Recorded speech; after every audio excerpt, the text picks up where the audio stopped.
అందరికీ నమస్కారం. నా ఛానల్కు స్వాగతం. ఈరోజు సంక్రాంతి నోముల్లో పంచారామాల నోము ఎలా చేసుకోవాలో చూపిస్తున్నాను. దానికోసం ఇలా 5 ప్లేట్లు కానీ జబ్బలు కానీ ఏదైనా తీసుకోవచ్చు. సైజ్ కూడా మీ ఇష్టమైన సైజ్ తీసుకోవచ్చు. సో ఒక్కొక్క ప్లేట్లో ఏమేమి పెట్టుకోవాలో ఇప్పుడు చూద్దాము. ఒక చిన్న శివలింగము ఏదైనా తీసుకోవచ్చు. అంటే ఇలా ఇప్పుడు నేను చూపించినటువంటిదే కాకుండా ఏదైనా తీసుకోవచ్చు. ఒక బిల్వపత్రము, అంటే బిల్వపత్రం ఇలా ఆకైనా పెట్టుకోవచ్చు, లేదా మనకి అచ్చులు దొరుకుతాయి కదా, అలాంటిదైనా తీసుకోవచ్చు, మన ఇష్టం. ఒక రుద్రాక్ష, బస్పపుండ, ఇంకా నైవేద్యంగా చక్కెర కానీ లేదా బెల్లం కానీ. ఇలా చక్కెర ప్యాకెట్ చూపిస్తున్నాను, మీరు బెల్లం కూడా పెట్టుకోవచ్చు.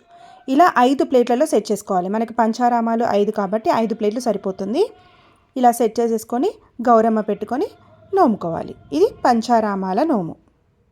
మరిన్ని సంక్రాంతి నోముల కోసం నా ఛానల్ని సబ్స్క్రైబ్ చేసేసుకోండి. ఇంకా నా ఛానల్లో చాలా రకాల నోములు ఉన్నాయి, ఒకసారి చూడండి. మళ్ళీ కలుద్దాం. బాయ్.